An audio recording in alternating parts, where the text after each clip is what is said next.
Dengan capaian itu, Mas, lalu join ke Airnav, ada perasaan nyesel nggak nih? Traffic ini kan tidak otomatis jadi uang ya. Mas Gilang kan nggak digaji sama traffic kan, gitu loh. Jadi, ayo Mas Gilang gajinya sekian traffic, tagih sendiri ke maskapainya, nggak gitu kan. Saya yakin juga sih, secara pribadi bahwa manajemen sedang melakukan upaya terbaik untuk bisa memperbaiki kondisi ini. Jadi, informasi itu nggak menambah apapun. Tapi, trust. The problem is trust.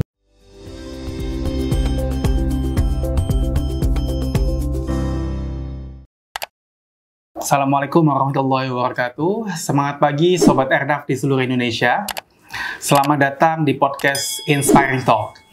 Get inspired and inspire others. Di episode kedua kali ini agak berbeda nih dengan episode yang pertama kemarin, karena sekarang kita akan menghadirkan salah satu narasumber dari jajaran BOD-1 yang berusia milenial, di mana kita tidak akan hanya mengulik tentang kepribadian beliau, tapi juga membahas sedikit tentang isu-isu strategis perusahaan yang sedang happening di perusahaan kita tercinta, Airnav Indonesia.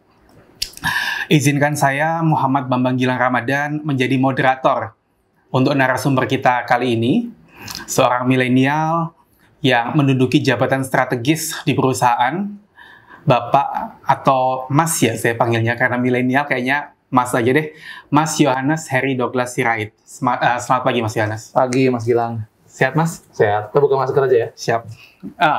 Sedikit informasi, kita di sini semua dalam kondisi yang sehat. Kita semua udah vaksin booster, insya Allah aman dari pandemi COVID-19. Dan sudah antigen. Saya antigen. Siap. Masih udah antigen juga, pokoknya insya Allah aman. Mas Yohanes, kalau saya lihat nih agak kurusan. Kurusan, uangnya nambah, ya kan? Terus di matanya kayaknya banyak angka-angka nih Mas sekarang. Iya. Mas Yohanes Heri Douglas Sirait, pelaksana tugas Kepala Divisi Transaksi Keuangan Airnav Indonesia. Mas Yo join di Airnav sudah 7 tahun lamanya, Ya. dari 2015.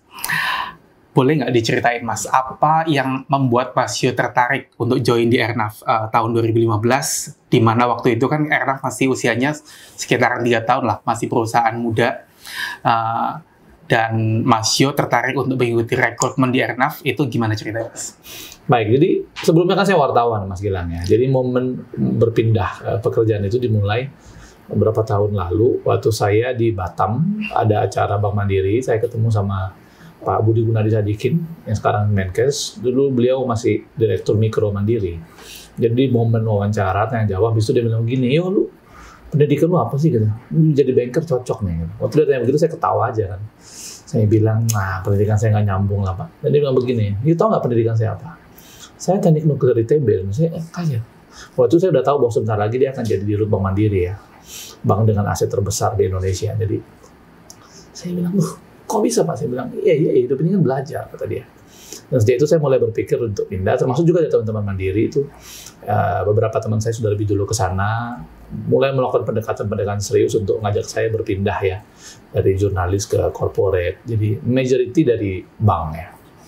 Lalu, termasuk Airnav itu kan karena saya juga liputan di perhubungan, Airnav kan sesuatu yang baru yang saya tahu, dan di rute pertama Pak Iwanul saya juga kenal segala macam dan berapa kali bantu Airnav. Nah, momennya adalah ketika saya berpikir, saya boleh nih pindah deh gitu ya. Waktu itu memang jurnalisme bagi saya sudah cukup lah ya. Saya juga sudah bantu beberapa orang untuk konsultasi mengenai strategi komunikasi dan lain-lain. Nah, tapi ketika membutuhkan pilihan nih kan, ini mayoritas yang nawarin saya itu perbankan. Jadi, ini kalau satu dipilih, yang lain juga temen nggak enak nih.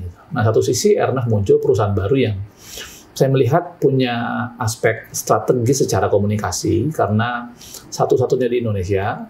Lalu juga ada isu yang cukup sentral yang pada waktu itu sudah mulai digaungkan, yaitu soal fear ya.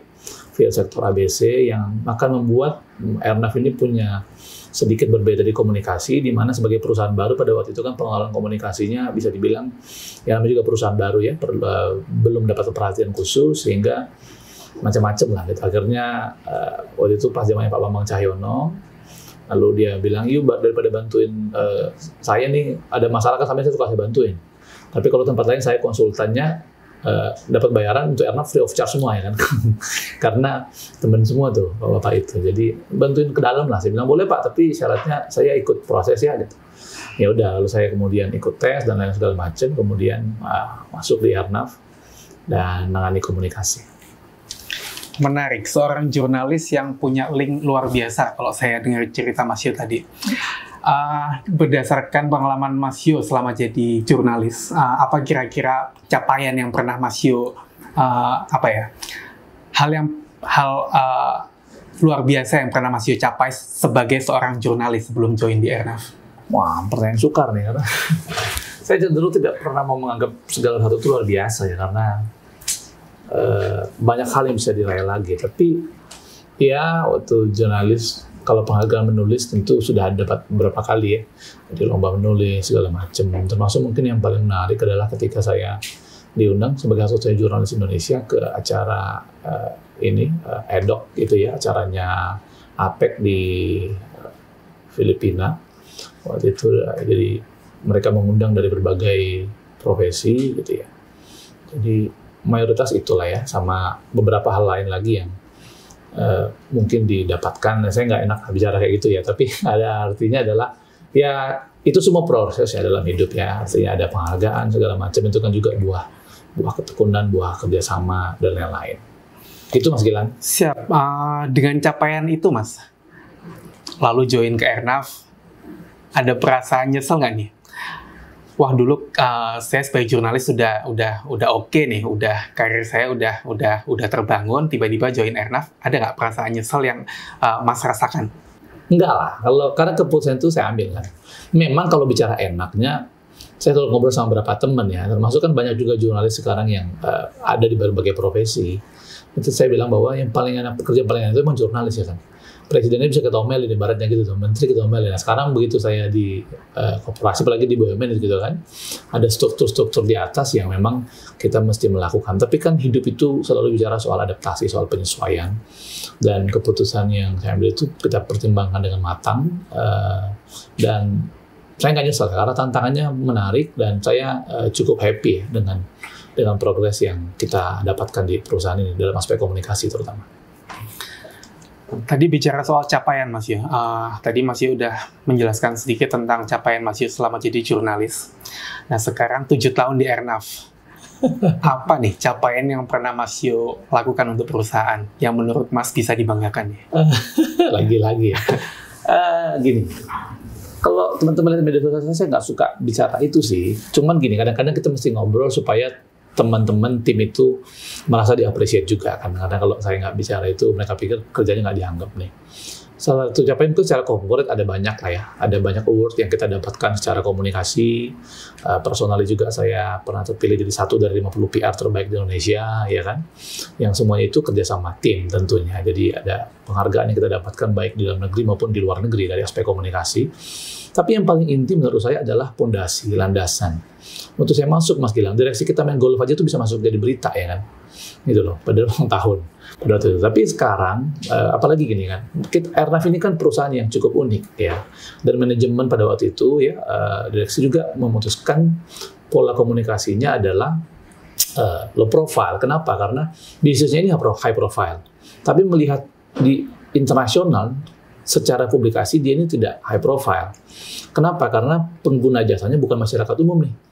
Misalnya masyarakat Singapura aja nih tahu tuh maskapainya apa, tapi pengelola navigasi di negara mereka sendiri mereka nggak tahu.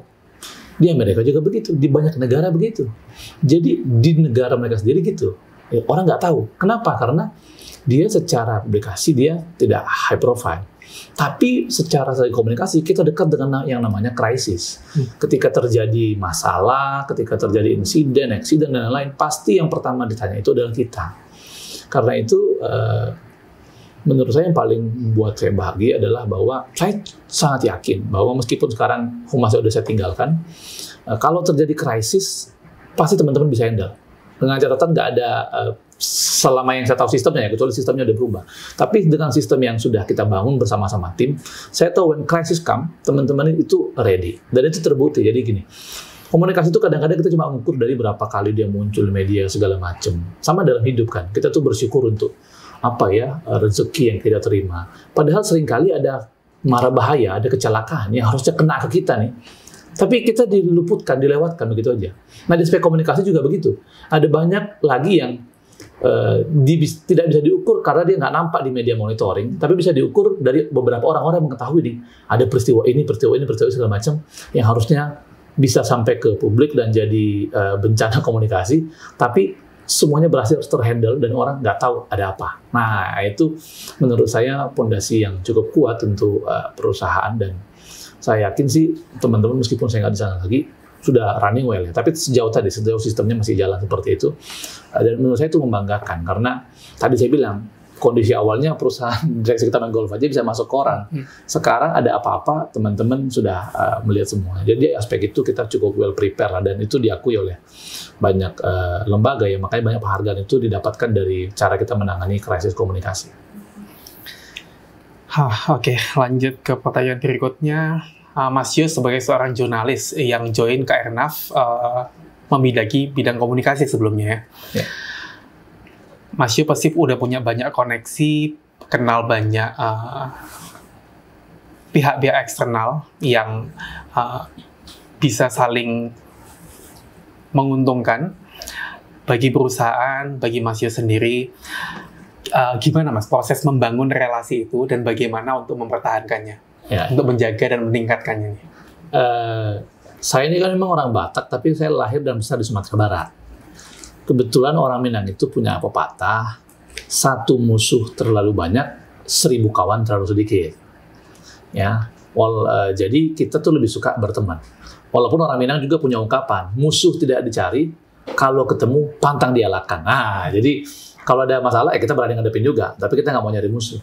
Jadi aspek itu mempengaruhi kita ya, mempengaruhi saya bahwa hubungan itu penting.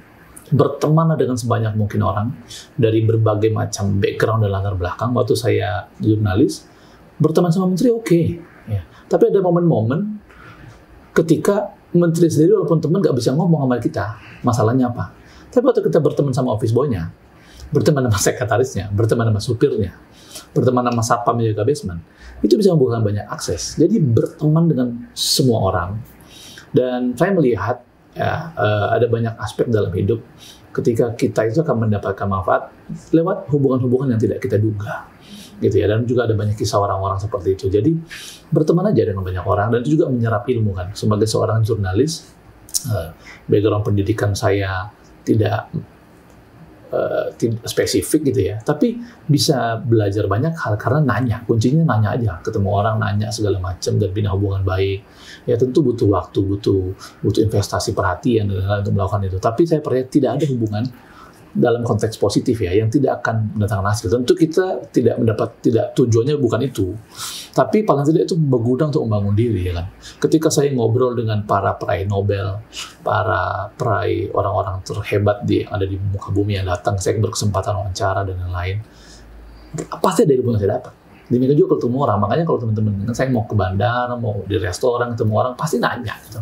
Nanya segala macam karena pasti ada pelajaran dari setiap orang. Kuncinya sih itu aja sih. Oke, Mas Yo, sekarang beralih ke pribadi Mas Yo. Mas Yohanes lahir tanggal 5 Februari tahun 1986. Hari Rabu. Hari Rabu, siap. Berarti sekarang usianya 36 tahun. Oke. Menurut data yang kita himpun, Mas Yo adalah karyawan termuda yang menduduki posisi sebagai BOD-1 di Airnav Indonesia. Saya nggak tahu tuh. Mukanya mungkin nggak semudah itu ya. Mukanya malah lebih muda daripada itu, Mas. Membawahi 2 orang manajer, 4 orang junior manajer, dan beberapa staff di bidang yang baru, bidang keuangan. Gimana rasanya, Mas? Saya ngelihatnya bukan posisinya ya, tapi dunianya. Jadi challenging, menarik sekali, dan saya sangat excited lah ya dengan hal ini. Tapi kalau tadi mengenai usia, saya nggak tahu tuh, saya baru sadar kalau itu terjadi karena adik saya kebetulan usianya lebih muda dari saya pastinya ya, dan udah jadi CEO, jadi harusnya saya ketuaan dibanding dia gitu. Jadi saya nggak terlalu mikir itu. Tapi masuk di dunia baru ini dengan berbagai tantangan yang cukup menarik, saya selalu semangat sih ketemu tantangan baru. Siap, kaitannya dengan milenial Mas, karena Mas Yo ini adalah seorang milenial. Milenial itu merupakan kekuatan terbesar Airnav Indonesia. Kita punya sekitar 3.800-an karyawan usia milenial di dalam perusahaan, yang itu berarti 78%. Wow. Gimana tanggapan Mas Yo terhadap kondisi demografi itu di Airnav Indonesia? Menarik ya, karena kalau itu angkanya demikian, berarti Airnav ini miniatur Indonesia. Karena bonus demografi itu kita sudah dapatkan sekarang, dan Indonesia juga akan mendapatnya 2020 sudah dapat, tapi puncaknya mungkin 2025 sampai 2030. Ini hal yang menarik. Tapi tentunya kalau bonus demografi itu bukan sekedar bonus kuantitatif. Ketika dia hanya sekedar menjadi bonus kuantitatif, maka belum tentu menjadi advantage. Tapi kalau dia juga menjadi bonus kualitatif, maka itu sebuah keunggulan. Pertama, misalnya begini, tadi Mas Gilang bilang 70% lebih. Berarti harusnya dengan kita itu di mayoritas oleh anak muda, milenial, harusnya company terlihat muda. Saya nggak tahu kita udah terlihat muda apa belum. Budayanya harusnya terlihat muda. Saya nggak tahu kita terlihat muda apa belum. Karena misalnya waktu saya bergabung ke divisi yang baru, beberapa orang sudah kenal sama saya sebelumnya, dan manggilnya Mas Yo segala macam, tiba-tiba sekarang jadi manggil Pak ya kan. Jadi saya saya bilang sih kalau boleh sih panggil Mas, cuman tapi terserah aja ya gitu ya. Jadi nggak tahu nih budaya masih begitu ya. Sementara waktu saya di Humas saja, staff saya dia manggil saya nama kok, Mas Gilang tahu itu, dan bagi saya nggak ada masalah soal itu gitu, karena panggilan dan segala macam nggak esensial menurut saya. Yang penting kerjanya jalan gitu. Jadi terus idenya ya, harusnya milenial banyak dengan banyak ide segala macam. Harusnya perusahaan kita juga muncul dengan banyak ide dan tidak takut untuk melakukan apapun, karena ciri khas milenial itu. Saya bilang adik saya tadi itu dia pindah kerja 2 kali loh di masa pandemi sampai menuju kali. Jadi ciri-ciri khas milenial begitu. Harusnya kita juga seperti itu. Tentu memang sebagai corporate ya yang menangani bisnis seperti ini, kita tentu tidak semudah itu untuk lompat-lompat. Tapi maksud saya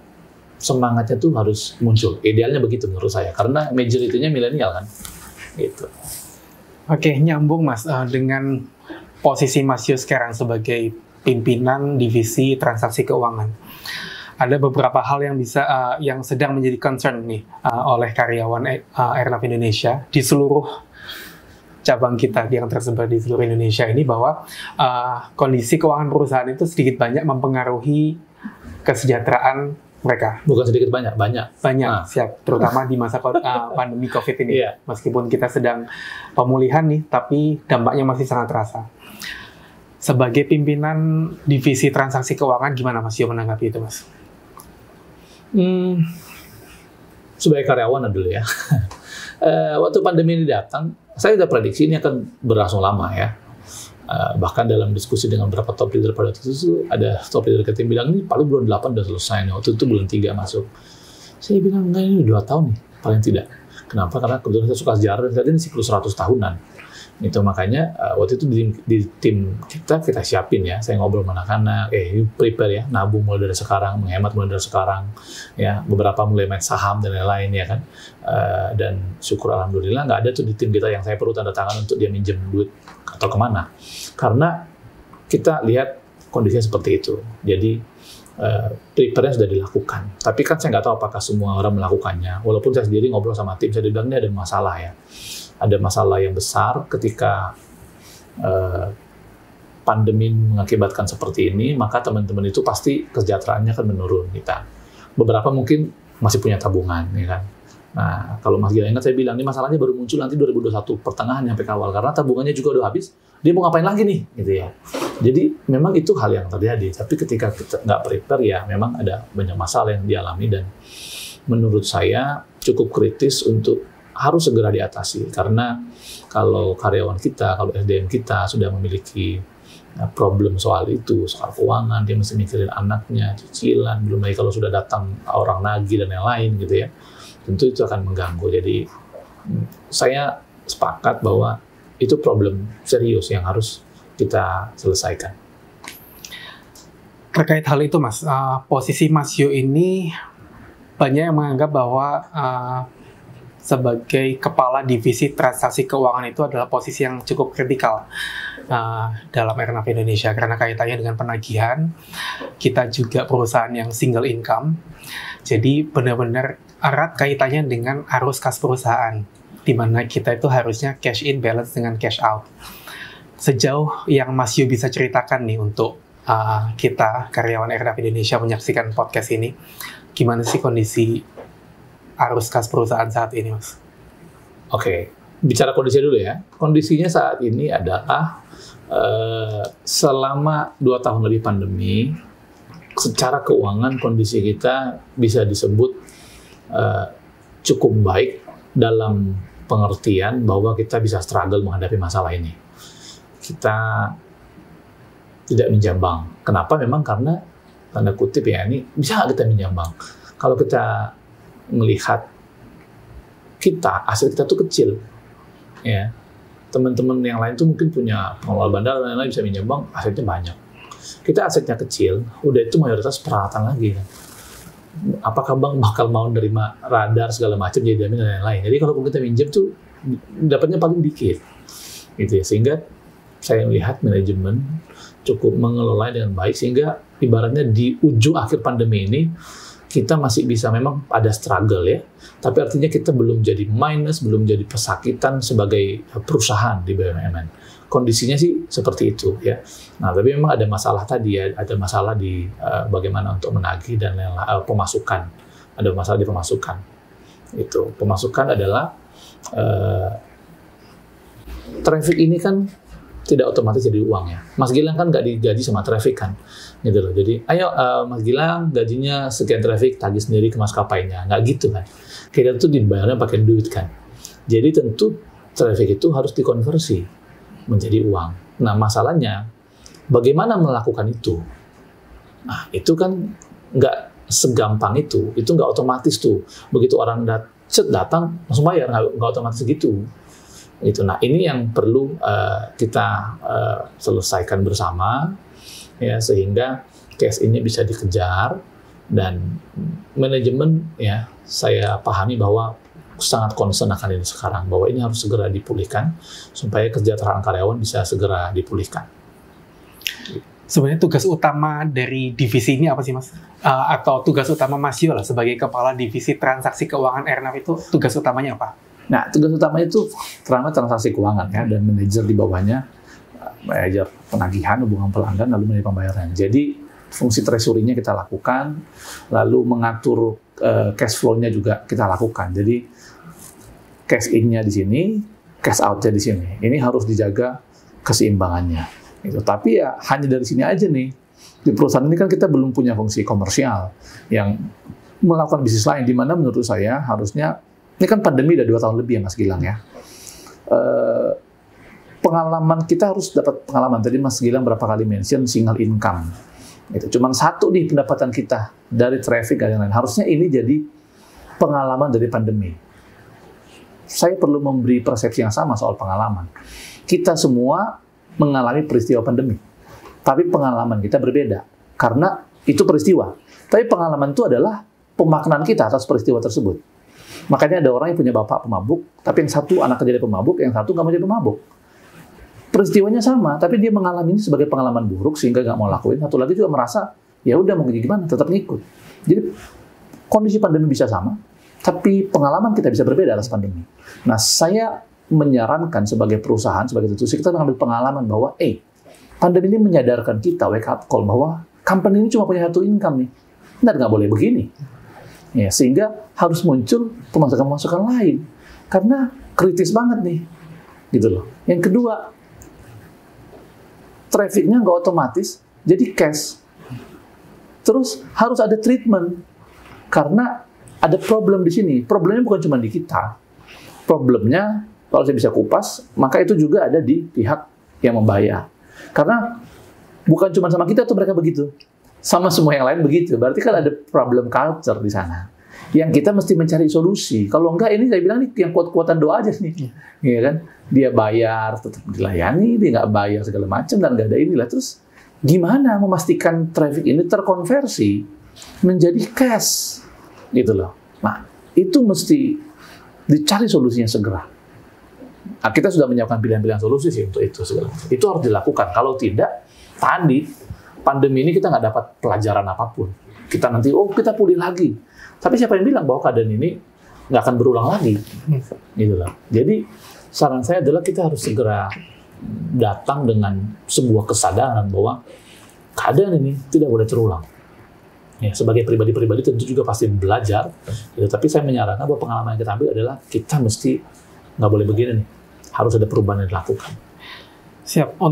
Masih kaitannya dengan single income, Mas. Barusan apa yang Mas Yu sampaikan itu cukup menarik, di mana kita berpotensi untuk mencari sumber pendapatan lain. Itu kira-kira secara regulasi memungkinkan, Mas? Sebagai Airnav Indonesia. Sepemahaman saya, legal itu, hukum itu kan adalah apa yang tertulis. Dilarang nggak kita melakukan itu? Nggak ada larangan.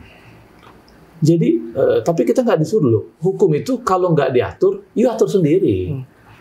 Misalnya di kita nih, ya kan, soal apa extend, expand segala macam. Nggak perlu ke regulator menurut saya. Kita atur aja sendiri, gitu. Yang lain-lain, gitu loh. Terus misalnya kita membantu perencanaan untuk ngecek bandara baru segala macam. Teman-teman menuangkan pikiran waktu untuk itu. Kita bikin aja aturan kita, gitu loh. Untuk itu. Jadi jangan semuanya kita minta regulator. Bagaimanapun kita ini business entity loh. As a business entity kita berpikirnya jangan kayak government entity, berpikirnya sebagai entitas bisnis dong, gitu loh. Nggak diatur, kita atur, gitu. Kecuali dilarang, nggak dilarang kok. Ya, jadi saya menyarankan itu ya. Ini kita diskusi loh ya. Saya tidak sedang mempretensi terhadap siapapun. Tapi maksud saya, ayo dong, gitu. Dan kita punya kekuatan sekarang. Kalau dulu mungkin sebelum pandemi mungkin beberapa orang akan bilang, udahlah, Airnav nggak usah begitu nih, duitnya datang dari langit kok, gitu. Sekarang masalahnya langitnya mampet ya kan. Jadi ini jadi momen bagi kita harusnya untuk melakukan itu. Dan soal tekniknya segala macam bisa dilakukan oleh teknik manajemen. Tapi menurut saya tidak perlu ada perubahan regulasi yang signifikan untuk melakukan itu karena kita tidak dilarang. Iya.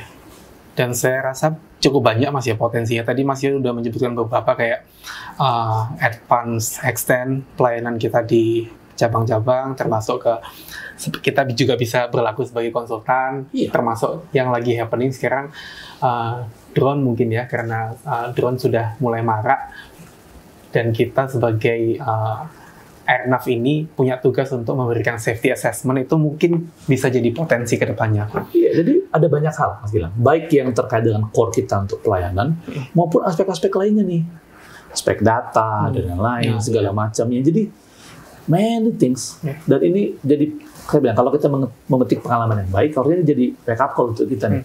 Kita mesti mulai nyari nih. Sama seperti kayak masyarakat kecil di bawah itu, tiba-tiba dia di PHK segala macam, mau nggak mau dia mesti nyari nih.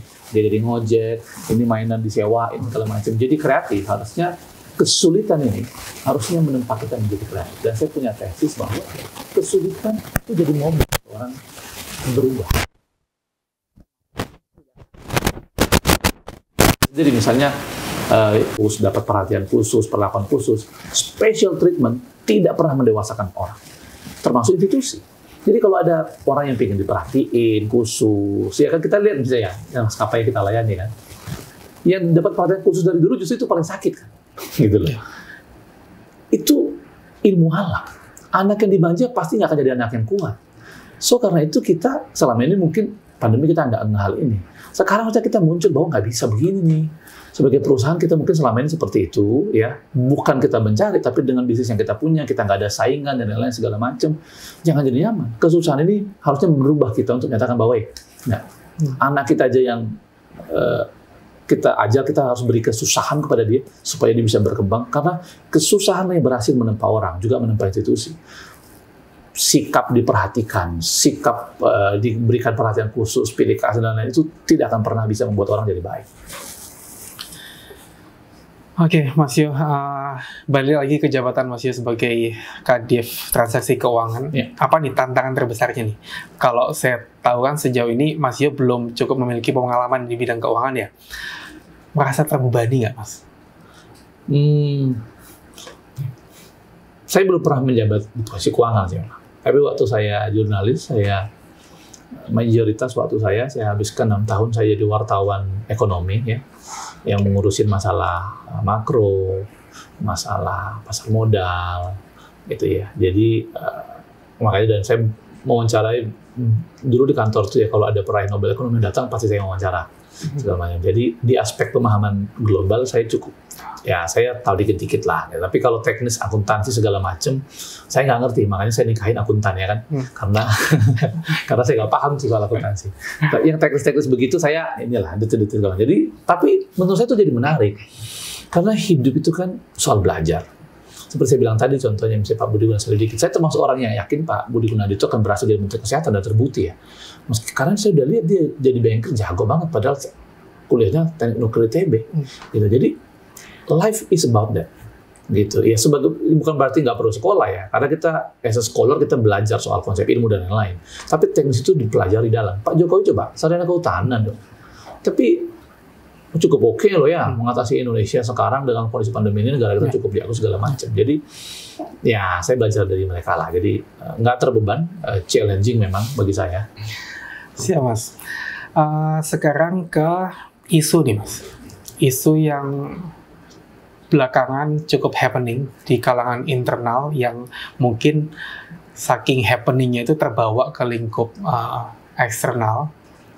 Cukup ramai di media sosial terkait piutlangnya Airnav. Sekarang dari awal dulu nih Mas, gimana sih alur income-nya Airnav tuh? Alur penagihan biaya pelayanan jasa navigasi penerbangan dari airlines sebagai customer kita ke kita. Oke. Simpelnya begini ya, misalnya maskapai itu sederhananya penerbangan kita bagi dua lah ya, penerbangan schedule sama yang unschedule. Nah, untuk yang schedule ini, dia mesti bayar sebelum terbang. Itu dilakukan di cabang. Tapi ini kan kecil nih, ya. Lalu kalau yang schedule, itu mereka terbang, ya, baru dibayar. Yang mana dalam konteks entitas bisnis emang gitu. Kita kan juga gitu kan. Kalau kita ada proyek segala macam, mereka bikin dulu baru kita bayar. Gitu. Nah, tapi ini kita ada periode. Ya, jadi per 10 hari, periode pertama, semua data diperiksa, teman-teman dari operasi melakukan proses validasi dan lain-lain, setelah itu segala macam baru diberikan ke kita, kemudian diterbitkanlah invoice. Nah, prosesnya ini sendiri memakan waktu ya sekitar 7 hari. Jadi, tanggal 1 sampai 10 periode pertama tuh. Tanggal 17 invoice nyampe di tangan maskapai pengguna jasa. Nah, kita beri waktu mereka 7 hari untuk membayar appointment-nya, maksimal 7 hari. Dia di luar itu dianggap telat. Nah, di momen ini ada mereka mengecek data, apa segala macam. Tapi intinya bahwa setelah kita tagih, kita mulai ngitung. Ya, jadi prosesnya begitu. Nah, memang sekarang perusahaan sedang melakukan proses host to host, sehingga proses ini nanti akan dipotong, sehingga ibaratnya begitu selesai terbang, invoice bisa keluar. Jadi sehingga tidak perlu per periode lama segala macam. Jadi itu akan dipotong, akan dilakukan. Tapi intinya itu tuh setelah kita kasih invoice, you bayar. Nah, masalahnya kalau dia nggak bayar on time, apa nih problemnya? Nggak ada problem. Iya kan? Jadi dan ini sekali lagi ya, bukan cuma sama kita. Saya cek sama pengguna jasa mereka lain, mereka begitu. Berarti ada masalah di habitnya nih. Nah, ini mesti kita rubah. Kenapa? Kalau bagi yang lain, mungkin mereka masih dapat uang dari parkir dan segala macam. Kita cuma ini nih. So, kita mesti melakukan treatment terhadap ini, supaya teman-teman itu bayar. Jadi, saya udah bilang gini, maskapai ini pengguna jasa kita loh, customer kita. Dan customer adalah raja, oke? So, kita harus memperlakukan mereka seperti raja, oke? Tapi, raja yang baik dong ya, jangan jadi raja yang lalim gitu ya. Raja yang lalim juga rakyatnya memberontak gitu kan. Nah, dalam konteks itu nanti ternyata kalau maskapai yang baik, kita mesti memberikan treatment yang baik dari mereka. Karena duit kita dari mereka. Ya, ibaratnya gitu. Nah, tapi karena tidak ada aspek apapun yang membuat ini, jadi mereka tuh membayar ya sesuai kemurahan hatinya. Yang mana adalah sebenarnya kewajiban untuk membayar bagi mereka. Tapi ya, saya bayar, saya nggak bayar, ini segala macam. Gimana nih? Nah, perlu ada treatment. Kita sudah menyiapkan beberapa pilihan treatment. Memang perlu kita gini ya, teman-teman. Misalnya kita bilang begini, boleh nggak sih ini nggak kita, ya udah, kalau nggak bayar nggak kita layani. Repot. Karena Bayangkan kalau tiba-tiba terjadi penundaan penerbangan, termos segala macam, terjadi kehebohan, di mana kita tahu bahwa pesawat ini, transportasi udara itu sangat rentan akan isu. Ya, satu bus bisa jatuh di puncak dan memakan semua korban jiwa, tapi paling masuk berita sore doang, sehari habis itu nggak masuk. Tapi pesawat begitu delay aja nggak ada korban jiwa tuh, bisa live event tuh, TV semuanya segala macam. Nah ini kalau menyebabkan masalah. Nah karena itu, tapi tetap harus ada sesuatu dong. Nah, kita menyarankan banyak opsi ya kepada manajemen. Mungkin bunyinya salah satu yang kita usulkan adalah misalnya kita memberi sanksi administratif. Sanksi administratif apaan tuh? Pengaruh nggak? Justru kita suka. Waktu orang dengar, orang merasa nggak ada dampaknya. Tapi dia memiliki dampak operasional. Simpelnya begini misalnya, nanti kan dengan host to host, kita akan tahu tuh invoice-nya itu setiap nomor penerbangan. Oke. Nah, kita kan lihat aja. Misalnya kalau dia setelah lewat 7 hari, ya, atau misalnya 14 hari deh kita bikin. Begitu dia nggak bayar, kita kasih sanksi administratif. Misalnya apa? Akses Kronosnya kita batasin. Iya kan? Waktu akses Kronosnya dibatasi, mayoritas teman-teman kan pakai Kronos kan. Begitu dia nggak bayar, ya dia nggak bisa akses Kronos. Maksudnya apa? Ya kalau dia terbangnya on time, tetap aja kita layani. Tapi kan mayoritas mereka pasti geser tuh. Nah, waktu dia mau geser, dia nggak bisa geser. Begitu dia nggak bisa geser, ada dampak operasional dong. Nah kalau ditanya nih pemerintah, you sanksi ya maskapai A gitu. Kita bilang, enggak bos, masih terbang kok gitu. Maskapai nggak kita sanksi, ya kan? Terus, oh rute Jakarta Surabaya kamu sanksi? Enggak bos, pagi tadi masih terbang. Ini siang ini dia terbang. Terus apa? Nomor penerbangan doang kok. Tapi kamu larang dia terbang? Enggak, saya larang terbang. Cuma nggak ada permintaan dia terbang. Karena dia nggak bisa merubah sekronosnya. Bagi maskapai ini masalah nih. Masalah sirkulasi pesawat, masalah lain-lain segala macam. Tapi itu masih ada. Nah kalau nanti dibilang nggak boleh ya, kita ngomong ke pemerintah, ini nggak boleh, ini nggak boleh. Ya udah kalau gitu mereka usah bayar, bapak bayar aja sama kita. Pasti pemerintah juga rasional. Oh ya udah, yuk urus dari bisnis. Tapi ini kita usulkan supaya ada itu tuh, gitu loh. Sehingga teman-teman tuh juga eager untuk membayar. Kalau nggak ada sama sekali, Mas Gilang ini saya selama 1,5 bulan ini saya tidurnya nggak tenang gitu loh. Saya suka tiba-tiba kebangun tengah malam karena ini masalah semua muncul di sini. Apa nih yang harus dilakuin ya? Apa yang dilakuin? Saya keliling kemana-mana. Saya bilang sama tim saya semuanya, saya juga tukang tagih ya, pokoknya kali ayo kita jalan sama-sama. Kita deketin semua segala macam. Memang banyak kejadian lucu lah ya. Ada misalnya beberapa maskapai yang begitu tahu saya mau datang, saya bilangin, saya datang ke pintu mereka harus dibayar. Mungkin sampai dibayar pak gitu. Ini kayak ada kolektor beneran gitu. Tapi kita lakuin aja, walaupun cukup unik. Misalnya begini. Anggaran di divisi transaksi keuangan itu untuk tahun ini itu nggak sampai 200 juta. Jadi bayangin ya, ini divisi yang akan mengubah traffic menjadi duit. Anggarannya cuma segitu. Logika bisnis di mana-mana, mau cari duit pancing pakai duit, ya kan?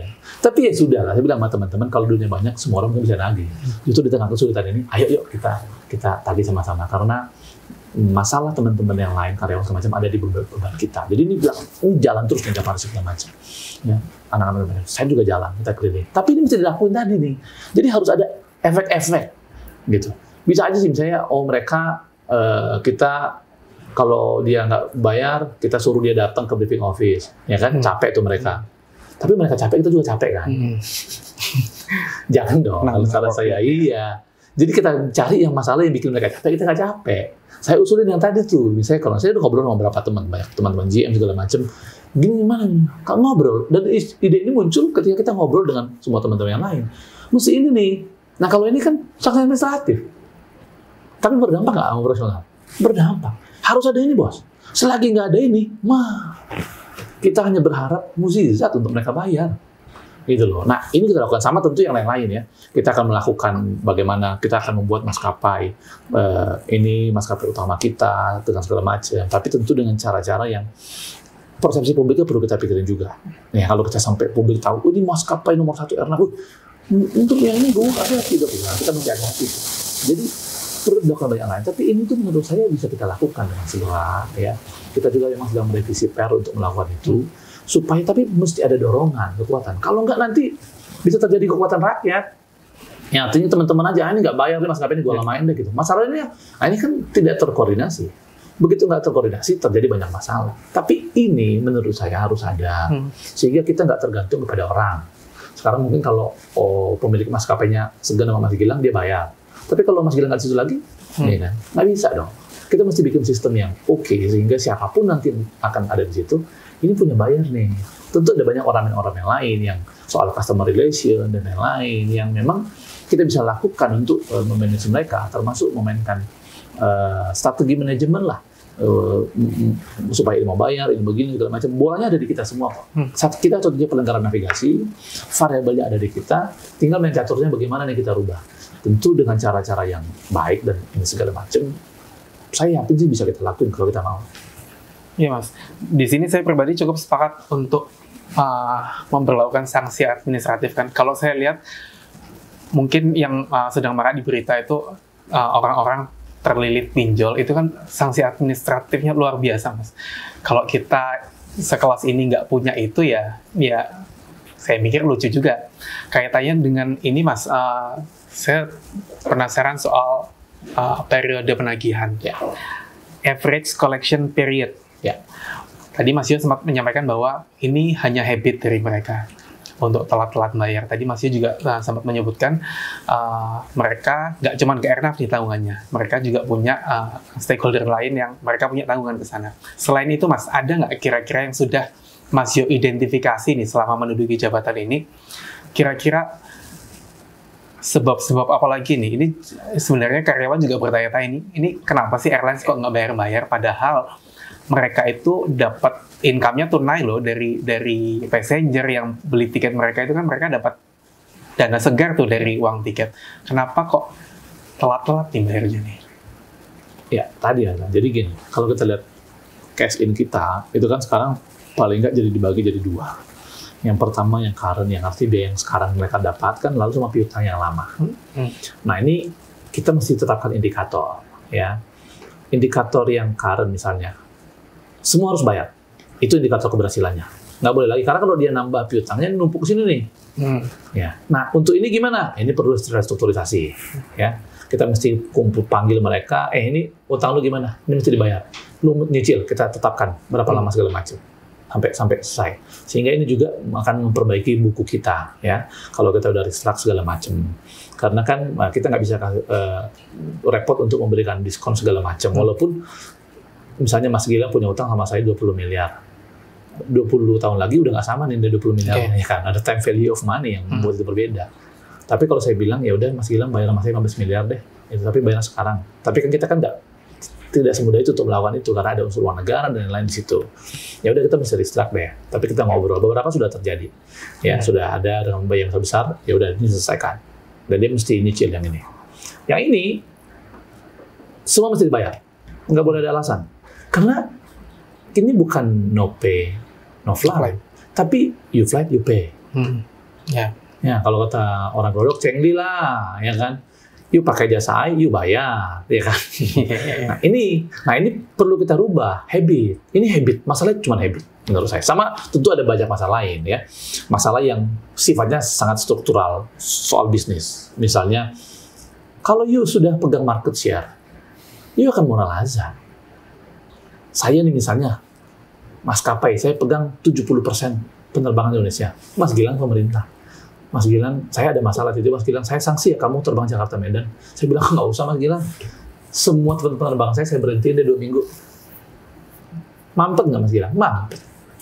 Jadi ini masalah struktural di luar kita nih, udahlah. Tapi paling nggak terkait kita habitnya nih. Ya. Nah, sama tadi, kita kan punya strategi harusnya untuk melakukan ini. Habitnya kita rubah nih. Dia pasti akan menentang dong. Ini zona nyaman bagi dia. Kita rubah dengan memberikan hasil. Pasti akan melawan. Tanda kutip ya, maksudnya bukan ngelawan ini segala macam, pasti akan gelisah. Ya kita perlu strategi menghadapinya. Gitu, kita perlu strategi untuk menghadapi. Sama kayak kita dulu deketin cewek lah, ya kan. Akhirnya dia nggak mau nih. Tapi kita coba cara ini segala macam, deketin temennya, deketin bapak, adiknya segala macam, kita perlu sampai kan dia mau, gitu loh. Jadi modelnya caranya gitu. Jadi ada banyak pilihan strategi. Mungkin saya nggak bisa ngomong semua, tapi kami sudah diskusi sama tim segala macam. Kita punya gambaran jelas untuk itu. Dan saya bilang sama tim, kalau pimpinan kita segala macam kita bersepakat untuk ini, menurut saya harusnya tahun ini kita mesti beresin. 2002 ini kunci. Kita mesti selesaikan habit ini. Kalau enggak, pandemi udah selesai segala macam. Ini nih Ini kan simptom nih. Tidak bayar itu simptom, tandanya doang tuh. Masalah intinya apa? Tadi. Habit ke semuanya mereka begitu. Sekarang paling enggak sama kita jangan begitu dong. Iya kan? Untuk itu apa ya perlu treatment. Treatment itu tentu tidak bisa keras. Karena gini, kita ini kan satu-satunya pengendara navigasi. Mereka cuma punya kita loh. Tapi itu tidak berarti kita boleh sesuka hatinya. Justru ini kayak hubungan suami istri. Dia nggak ada pilihan lain. Tapi nggak ada pilihan lain, bukan berarti saya bisa sukanya dong.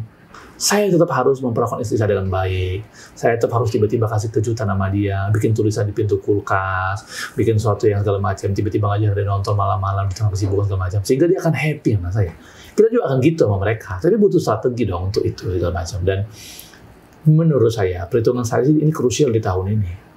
Karena ini kita baru mulai pandemi. Kalau nanti udah bisnisnya jalan lagi segala macam, kalau ini kita nggak selesaikan, masalah ini nggak akan selesai. Jadi, this year is the moment. Iya, biar nggak berlarut-larut ke depannya ya Mas, bahkan waktu pandemi ini udah berakhir.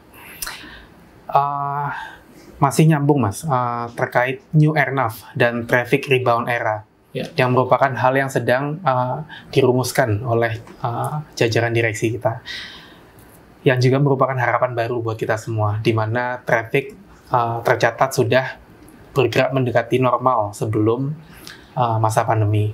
Bahkan kemarin di periode angkutan udara Lebaran, kita mencatatkan kenaikan 252% dibandingkan tahun lalu.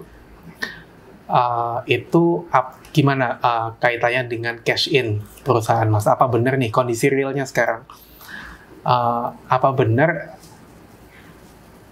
traffic yang merangkak naik itu tidak diimbangi dengan cash in dari airlines ke kita? Iya. Jadi, ya betul. Peningkatannya masih signifikan di tahun ini ya. Apalagi kalau dibanding tahun lalu ya, year on year ya. Angkanya besar begitu, mungkin kalau dalam ekonomi itu istilahnya low base effect pasti. Karena kan yang tahun lalu kecil banget nih. Tapi kalau kita bandingin dengan sebelum pandemi, mungkin masih di bawah. Tapi udah mulai deket ya. Soekarno-Hatta 1000 gitu ya. Berapa hari kemarin kan sudah cukup oke lah.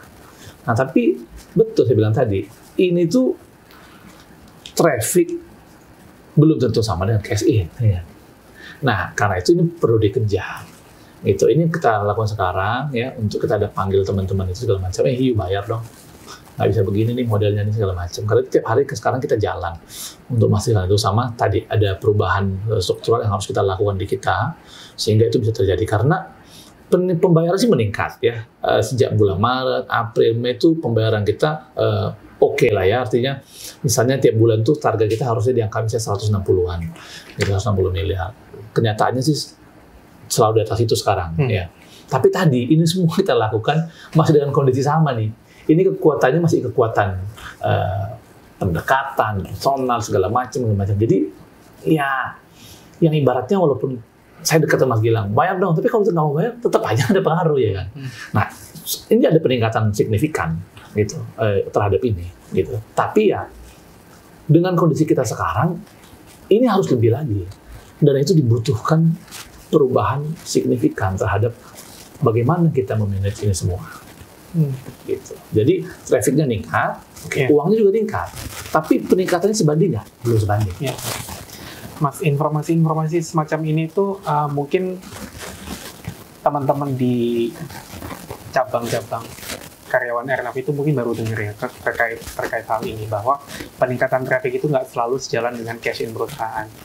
Itu kaitannya dengan transparansi kondisi keuangan perusahaan ke internal karyawan kita. Menurut Mas Yo, mungkin nggak sih kita punya media khusus nih, di mana manajemen itu bisa mengkomunikasikan, memberikan informasi terkait kondisi keuangan perusahaan ke karyawannya. Jadi karyawan itu nggak cuma bisa berasumsi atau mengelola informasi-informasi yang belum tentu benar adanya. Jadi menurut Mas itu mungkin nggak sih kita punya media untuk menyampaikan hal-hal itu terkait kondisi keuangan perusahaan secara berkala mungkin ya? Kalau pertanyaannya mungkin nggak, pasti mungkin. Di dunia ini kan semua mungkin. Ya. Cuman ini pendapat pribadi saya ya. Pendapat pribadi saya adalah kalau semua informasi kita berikan, menurut saya tidak akan mengubah apapun. Kenapa? Karena the issue menurut saya nih ya, ini sekali lagi ini menurut saya berharap tidak disalahartikan. Tapi menurut saya sebagai sama karyawan, the issue is trust. Sekarang gini, Mas Gilang naik pesawat dari sini ke Makassar. Mas Gilang turun dulu nggak? Gue mau cek mesinnya dong. Segala macam. Nggak turun, Mas. Mas naik aja. Mas beli makanan. Nah, saya lihat tuh kamu motong, bener nggak tuh ayamnya dipotong? Nggak ngecek, Mas. Jadi, informasi itu nggak menambah apapun. Tapi, trust. The problem is trust menurut saya. Teman-teman yang saya tangkap ya, ini pemahaman saya sebagai orang yang pernah di PR, segala macam, melihat persepsi, ini masalahnya trust. So, yang kita perbaiki, trust-nya. Trust-nya yang kita perbaiki. Dan saya sih kalau ngobrol sama teman-teman sekarang kan dalam konteks internal kita ngomong ya, percayalah kita sedang melakukan sesuatu untuk ini. Kita mengerti problemnya semua, oke, masalahnya ini, ya, bahwa dan ini cukup krusial, kita akan lakukan. Ya, tapi jadi menurut saya perlu dilakukan bukan hanya sekedar, walaupun itu silahkan aja sih, toh informasi kita juga terbuka kan. Cuma maksudnya yang perlu dilakukan adalah ngobrol antara kita, top leader itu kan bukan cuma direksi, tapi juga kita, ya, segala macam, sama teman-teman yang di bawah. Ngobrol, kondisi kita begini nih, ini segala macam. Karena ini kita baca dulu loh, kita di bangsa Indonesia loh. Maksudnya apa ketika saya bicara bahasa Indonesia? Kesusahan itu bagi kita hal yang biasa. Yang penting diobrolin loh. Dan tapi kesusahan itu juga tidak jadi alasan kita untuk menyerah. Kita tuh kan lawan Belanda pakai bambu runcing ya. Walaupun ini diskusi sejarah ya, tapi maksudnya adalah kita berani kok gitu. Saya yakin teman-teman di bawah ini juga akan oke lah, kondisi kita gini ya. Tapi kita akan segera bangkit. Kita akan melakukan ini segala macam. Sekarang kalau dikasih tuh angka-angka akuntansi segala macam, memang ngerti. Belum tentu ngerti juga. Iya segala macam. Tapi kalau trust-nya masalah, sama kayak gini. Mas Gilang udah nikah ya. Kalau istrinya nggak percaya, mau password HP-nya dikasih, mau dibuka segala macam, mau hidupin map segala macam, tetap aja masalahnya trust. Karena dia pernah lihat Mas Gilang WA cewek lain gitu. Contoh aja, ya kan gitu. Kalau benar juga nggak apa-apa. Ya. Nah, tapi masalahnya trust. Yang harus diselesaikan trust-nya, bukan informasinya, menurut saya. Ya, oke. Trust karyawan terhadap perusahaan, bahwa perusahaan itu nggak diem ya Mas ya. Maksudnya nggak. Saya yakin juga sih secara pribadi bahwa manajemen sedang melakukan upaya terbaik untuk bisa memperbaiki kondisi ini. Iya. Balik lagi nih Mas ke Mas Yus sebagai kepala divisi transaksi keuangan. Saat ini nih Mas Yus punya mimpi apa nih Mas untuk perusahaan? Quick win, target jangka pendek menengah dan roadmap jangka panjang divisi transaksi keuangan terhadap perusahaan Airnav Indonesia. Karena banyak loh Mas yang sedang menantikan karyanya Mas Yo ini untuk perusahaan karena jabatan yang kritikal tadi. Ya. Nah, saya ngobrol sama teman-teman di divisi, saya bilang, saya ingin menyadari kita ini ujung tombak. Karena tadi kita tidak dibayar dengan traffic, kita mesti merubah itu menjadi duit, dan kita mesti melakukannya untuk teman-teman. Itu. Jadi jangka pendeknya saya bilang tadi dua tadi Mas. Kalau kita bicara ini posisinya sekarang ya, ini ada biaya yang current terdapat. Ini mesti semua terbayar, nggak boleh ada tunggakan lagi. Ini mesti kita selesaikan. Ini memang repotnya. Ini mesti ngobrol sama satu-satu, diskusi, lobby apa segala macam untuk memastikan ini selesai. Karena juga mempengaruhi buku kita ya, pengaruhi buku. Jadi targetnya itu. Ini restart-nya jalan.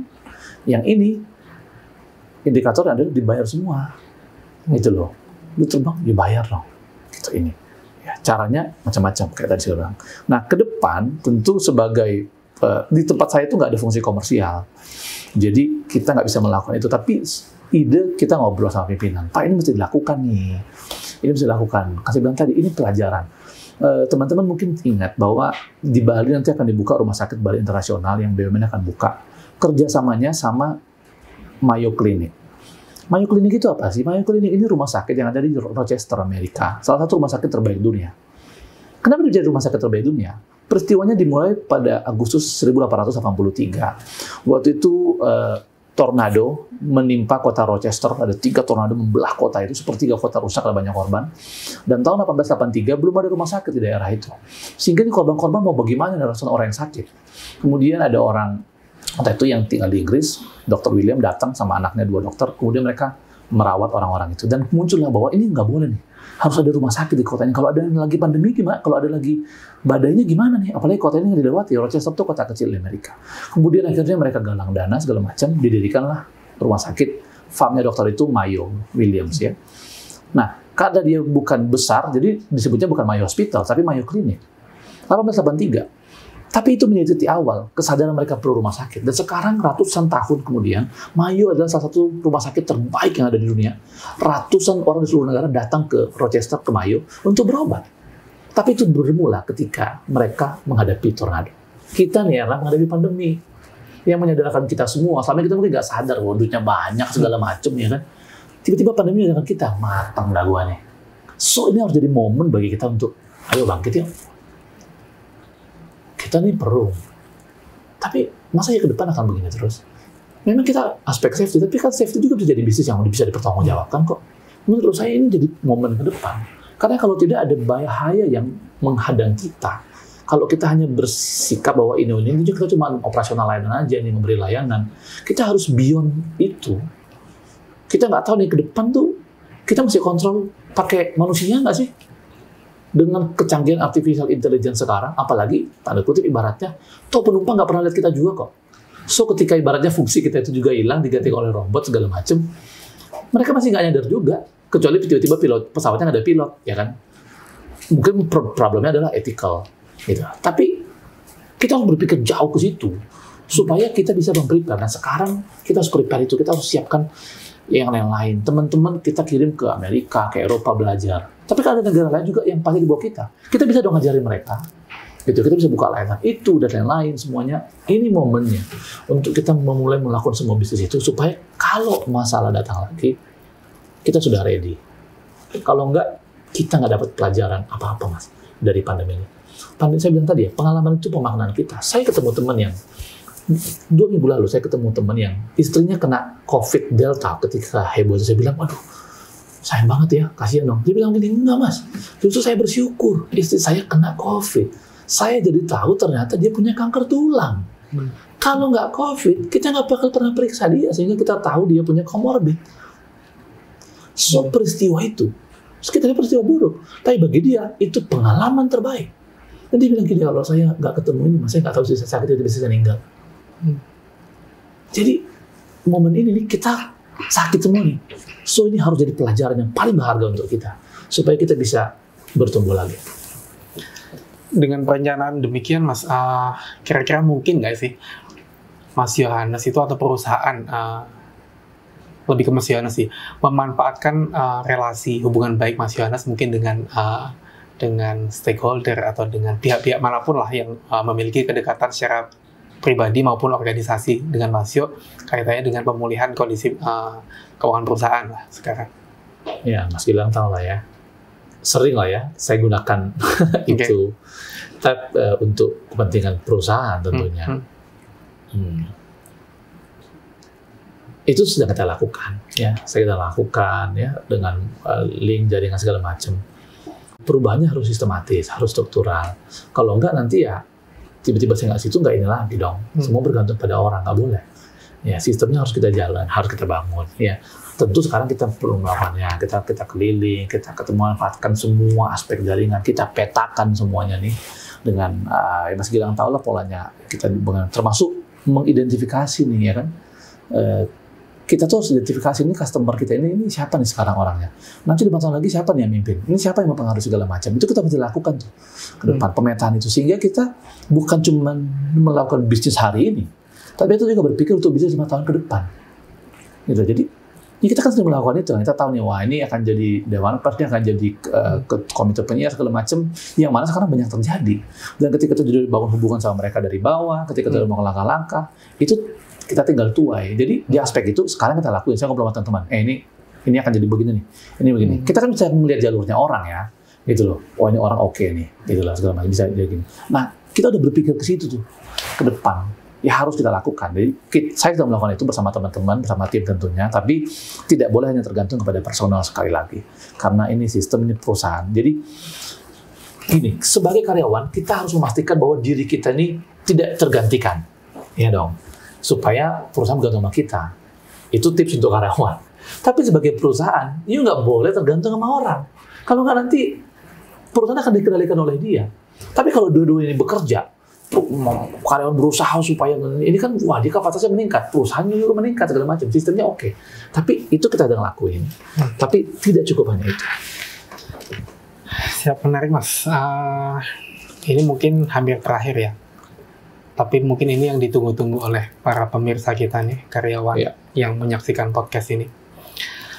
Untuk meredam atau menjawablah keingintahuan karyawan sejauh yang Mas Yu bisa sampaikan sebagai seorang kepala divisi transaksi keuangan. Statement apa yang bisa Mas sampaikan terkait pemulihan kesejahteraan karyawan dalam jangka waktu yang ya jangan terlalu lama lah Mas. Dalam jangka waktu dekat ini kira-kira apa nih? Oke. Kalau terkait itu kan adanya di teman-teman SDM ya untuk perencanaan dan lain-lain ya. Tapi dari aspek kita adalah penyediaan duitnya. Saya cuma mau mengatakan begini bahwa kita harus menghadapi ini sebagai satu airnav. Ini tanggung jawab bersama nih. Nggak boleh hanya sekedar saya begini, ini silo-silo ini kita mesti hentikan. Kita harus menyadari bersama ini tanggung jawab bersama. Karena instrumen atau ornamen yang kita siapkan untuk ini juga instrumen bersama untuk memastikan orang ini bayar. Oke. Jadi dari aspek kami adalah kalau kita semua sepakat soal ini, maka harusnya ini akan bisa segera naik nih. Dan direksi yang saya tangkap, yang saya pahami, yang saya dengar, mereka juga concern akan ini. Jadi di aspek saya sama tim adalah memastikan bahwa duitnya masuk nih, supaya ini bisa naik. Tapi untuk memastikan duitnya masuk, kita butuh peta jalan nih. Kita butuh strategi yang udah, yang ini harus bersama-sama. Nggak boleh, itu keuangan, itu ini segala macam, ya bisa. Kita harus sebagai airnav. Jadi kalau ini kita lakukan segera, harusnya sih, saya bilang tadi, ini struktural tahun ini kita benahin deh. Kalau syukur-syukur kita bisa segala macam sehingga ada revisi atau segala macam bisa kita lakukan. Tapi bayangan saya ya, harapan saya juga pribadi, harusnya tahun depan kita udah normal. Harusnya. Dan kita mesti berjuang bersama untuk itu. Tidak ada pilihan lain. Harus berjuang bersama-sama. Siap, Mas. Oke, ini sebelum closing. Beberapa pertanyaan singkat nih, Mas. Sifatnya personal, just for fun.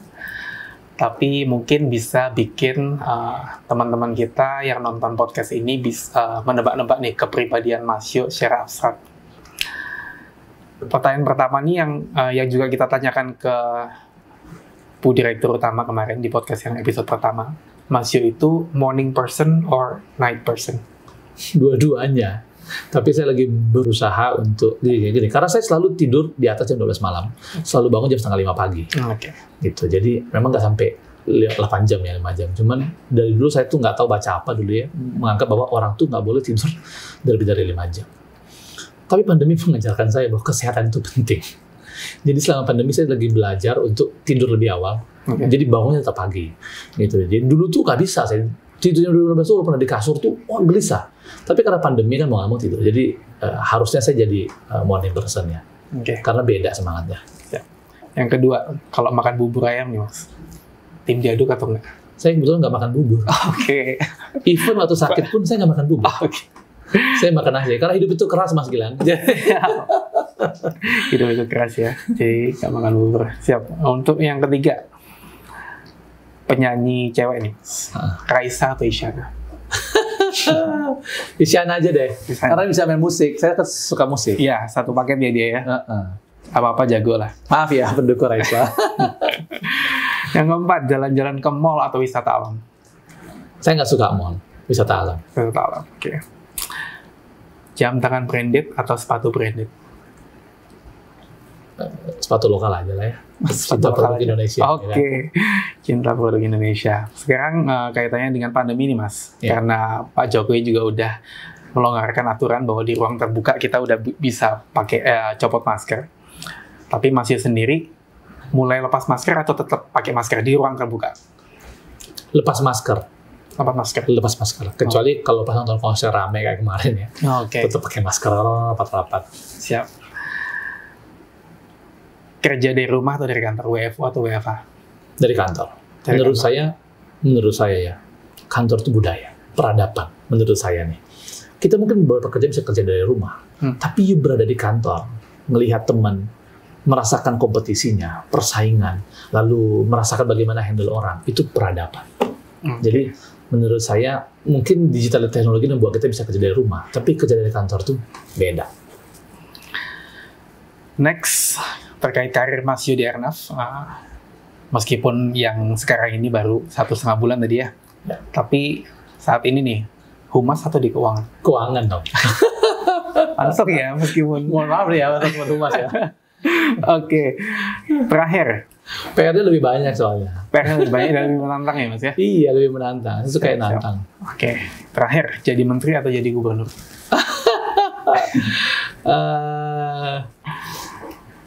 Jadi gubernur itu capek ya, mesti keliling meyakinkan ratusan orang. Kalau jadi menteri cuma meyakinkan satu orang aja, meyakinkan presiden. Jadi menteri aja lah. Menteri aja. Siap. Kalau saya simpulkan nih Mas dari pertanyaan-pertanyaan pribadi barusan, kayaknya Mas Yo emang cocok jadi Kadif Transaksi Keuangan. Ternyata ada loh asesornya Mas Gilang ya. Siap. Terakhir Mas untuk closing, kesan dan pesan apa yang ingin disampaikan oleh seorang Mas Yohanes Heri Douglas Sirait untuk kita semua yang menyaksikan podcast ini, untuk seluruh karyawan, untuk teman-teman Mas Yo di divisi saat ini, untuk rekan sejawat, atau bahkan kalau berkenan untuk jajaran direksi kita. Ya, pandemi ini mengajarkan kita gini, bahwa we have to be prepared. Kita harus siap. Nah sekarang nih, saya nggak tahu teman-teman ya, ini kita pandemi kayaknya mau di ujung ya. Kita mau di ujung. Tapi sekarang kita mendengar ya, ada monkeypox, cacar monyet ya. Tahun lalu, itu Nuclear Threat Initiative bekerja sama dengan Munich Security mengadakan mengumpulkan para ahli. Ada risetnya, silakan nanti dicek jurnalnya. Mereka melihat apa sih pandemi global berikutnya yang akan datang nih menimpa dunia. Dan dari banyak penyakit di dunia, mereka melihat satu. Mereka bilang monkeypox, cacar monyet. Dan di jurnal tersebut mereka bikin skenario. Kira-kira kapan nih monkeypox akan muncul? 15 Mei 2022. Ini saya nggak teori konspirasi ya, tapi saya bisa dicek di seluruh jurnal. Jurnalnya ada. Dan Mei kemarin kita tahu monkeypox muncul di Eropa. Cacar itu Mas Gilang, smallpox itu tuh sudah hilang di dunia itu sejak tahun 80. Tinggal memang virusnya disimpan hanya 2 tempat saja, di Rusia sama di Amerika ya, untuk belajar segala macam ya di berita. Tapi sudah nggak ada di seluruh dunia nih. Tapi tahun lalu keluar nih obat cacar. FDA keluarin izin untuk produksi obat cacar. Katanya jaga-jaga. Lu penyakitnya udah dalam 80. Maksud saya adalah kita mesti belajar. Mempelajari semua informasi sehingga kita bisa prepare. Saya sih tidak meyakini bahwa akan ada pandemi besar lagi setelah ini, karena mungkin para konspirator itu juga nggak berani lah. Ya maksudnya kita mesti belajar semua aspek sehingga kita prepare. Karena life is about prepare. Ketika kita gagal mempersiapkan, kita gagal dalam peperangan. Jadi saya bilang sama teman-teman, ayo prepare. Sebagai personal, mari kita persiapkan diri kita. Belajar berbagai mungkin hal. Banyak hal kita harus pelajari. Jadilah manusia pembelajar. Bergaulah dengan sebanyak mungkin orang. Karena saya bilang tadi, satu musuh terlalu banyak, 1000 kawan terlalu sedikit. Ya, walaupun tadi saya bilang, saya orang Padang, belajar juga bahwa kalau ketemu musuh, pantang dialahkan. Ya kan? Musuh nggak dicari. Jadi kita mesti berhubungan baik dengan semua orang. Lalu, melihat hal dari banyak perspektif. Seringkali perspektif itu menjadi pembeda sikap kita terhadap orang lain. Saya lihat Mas Gilang nih ketemu di mall tiba-tiba, kok Gilang tiba-tiba nggak mau ngomong sama saya, Gilang, saya bilang itu buru-buru segala macam. Wah, saya bilang Gilang nih baru 1,5 bulan nggak tuh sama saya, udah gitu sikapnya, kenapa ya? Kayak gitu. Padahal bisa aja dia lagi kebelet. Mas Gilang bisa lagi kebelet. So, kita biasakan lihat perspektif berbeda. Dan itu juga baik bagi jiwa kita. Ya. Secara praktis adalah nabung untuk teman-teman ya, terutama yang generasi muda milenial, nabung karena milenial sukanya belanja ya kan. Nabunglah, siapkan income yang lain sehingga kalau terjadi problem kita bisa prepare. Ya, lalu untuk teman-teman milenial, kita kaya dengan ide. Tapi salah satu sifat milenial ini adalah gampang nyerah. Jangan nyerah dong. Life is tough. Dan kita harus memaksa diri, karena makanya untuk itu kita harus keras pada diri kita. Lihat tuh milenial itu di Twitter segala macam lembek banget nih. Kita harus keras pada diri kita, karena waktu kita lembek pada diri kita, hidup yang akan keras sama kita. Tapi waktu kita keras pada diri kita, hidup akan terasa lembek sama kita, karena kita biasa keras. Itu aja lah. Mas Yohanes Heri Douglas Sirait, terima kasih banyak Mas ngobrol kita pagi ini. Buat saya pribadi membuka banyak wawasan, mudah-mudahan begitu juga buat teman-teman siapapun yang menonton podcast ini di seluruh Indonesia. Semoga sukses ke depannya, sehat selalu, dan mewakili 5.000 karyawan Airnav Indonesia. Mudah-mudahan Mas Yo dan tim bisa terus berupaya untuk bisa memberikan yang terbaik kaitannya dengan keuangan perusahaan kita tercinta Airnav Indonesia. Teman-teman, Sobat Airnav semuanya, itulah tadi ngobrol kita dengan Mas Yohanes Heri Douglas Sirait, Kepala Divisi Transaksi Keuangan Airnav Indonesia. Mudah-mudahan membuka banyak wawasan untuk kita semua, menginspirasi, dan pesan saya, jangan lupa terus pantengin podcast Inspiring Talk, Get Inspired and Inspire Others di episode-episode selanjutnya. Juga buat teman-teman yang berminat, ingin menjadi posisi saya sekarang ini sebagai moderator untuk bisa ngobrol dengan top leaders Airnav Indonesia yang lain, bisa mendaftarkan diri, mengirimkan CV atau riwayat hidup ke email training@airnavindonesia.co.id. Akhirnya, sampai jumpa pada episode selanjutnya, Inspiring Talk, Get Inspired and Inspire Others. Jaga kesehatan, dan tetap semangat. Wassalamualaikum warahmatullahi wabarakatuh. Waalaikumsalam.